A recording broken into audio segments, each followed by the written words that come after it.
जय हिंद दोस्तों, वंदे मातरम।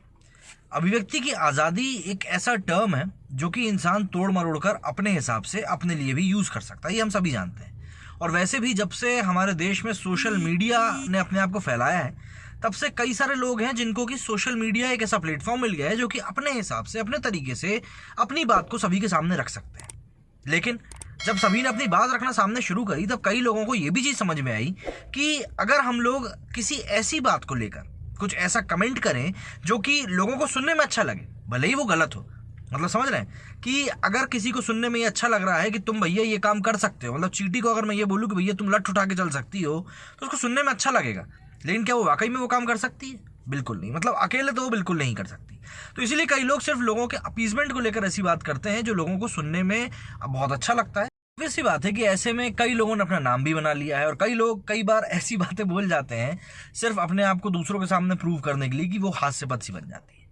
अब ऐसे में गुरुग्राम में खुले में नमाज पढ़ने का जो मामला है वो काफ़ी ज़्यादा तुल पकड़ता हुआ नजर आ रहा है, क्योंकि सीएम खट्टर ने अब इस बात को लेकर बोल दिया है कि भाई 37 जगह जिनको चिन्हित किया गया था खुले में नमाज के लिए, उन जगहों पर अब नमाज नहीं पढ़ी जाएगी। और ये कहा गया है कि भैया अगर आपको नमाज पढ़ना है तो आप सीधे तौर पर जाकर जो मस्जिद है जहाँ पर कि आप नमाज पढ़ सकते हैं वहाँ पर आप जाके नमाज पढ़ें।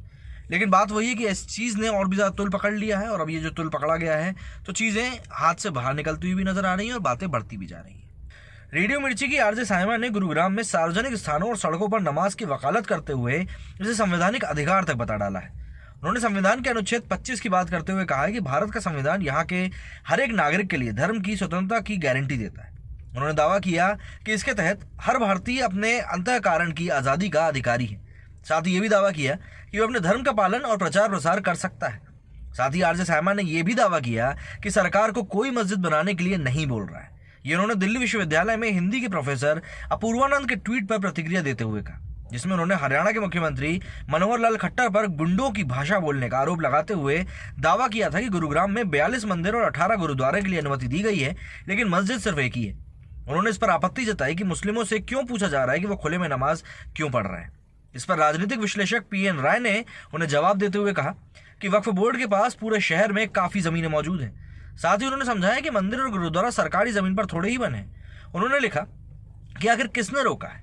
मुस्लिम भी ज़मीन खरीदे, मस्जिद बनाए और तुम पैसा दो। सरकारी ज़मीन और सड़कों पर नमाज नहीं पढ़ना चाहिए क्योंकि उस नमाज के लिए नहीं है। खट्टर साहब का ये फैसला बहुत पहले ले लेना चाहिए था। इस पर अपूर्वानंद ने दावा किया कि पैसे देने के बावजूद मुस्लिमों को ज़मीन ही नहीं मिलती है। अब इसी ट्वीट के ऊपर प्रतिक्रिया देते हुए रेडियो मिर्ची की आरजे साइमा ने संविधान का राग अलापा है। इस पर एक यूजर ने उन्हें याद दिलाया कि अनुच्छेद 25 भी इन सबकी अनुमति स्वास्थ्य और सार्वजनिक व्यवस्था की समस्याएं पैदा न होने तक ही देता है, अर्थात आप सार्वजनिक व्यवस्था भंग नहीं कर सकते। लोगों ने कहा कि कल को ये छद्म बुद्धिजीवी आतंकवाद को भी अपना संवैधानिक अधिकार न बताने लग जाएं। लोगों ने उन्हें समझाया कि पब्लिक ऑर्डर बरकरार रखने तक ही ये अधिकार है, शांति भंग करने के लिए कहीं से कहीं तक भी नहीं है। बता दें कि भाजपा नेता और हरियाणा के मुख्यमंत्री मनोहर लाल खट्टर ने हाल ही में बयान दिया कि हमने यहाँ पुलिस को भी कहा है कि डिप्टी कमिश्नर को भी कहा है कि इस विषय का समाधान निकालना है। कोई अपनी जगह पर नमाज पढ़े या पूजा पाठ करे, इससे हमें कोई दिक्कत नहीं है। धार्मिक स्थल इसीलिए बने होते हैं, खुले में ऐसा कोई कार्यक्रम नहीं होना चाहिए। नमाज पढ़ने की जो प्रथा यहाँ खुले में शुरू हुई है वो बिल्कुल भी सहन नहीं की जाएगी। सबके साथ बैठकर इसका समाधान निकाला जाएगा। अब जाहिर सी बात है, ये चीज़ें जैसा कि मैंने आपको शुरुआत में बताया सभी लोगों को सुनने में अच्छी नहीं लगेंगी, क्योंकि ये बात ऐसी है भी नहीं कि सबको अच्छी लगे। लेकिन बात वही है ना कि सच कड़वा होता है और सभी को अच्छा लग जाए ऐसा ज़रूरी नहीं होता। आपका कहना है इस मामले में मुझे कमेंट करके जरूर बताइएगा। मेरे इस वीडियो में फिलहाल इतना ही। जय हिंद, जय भारत।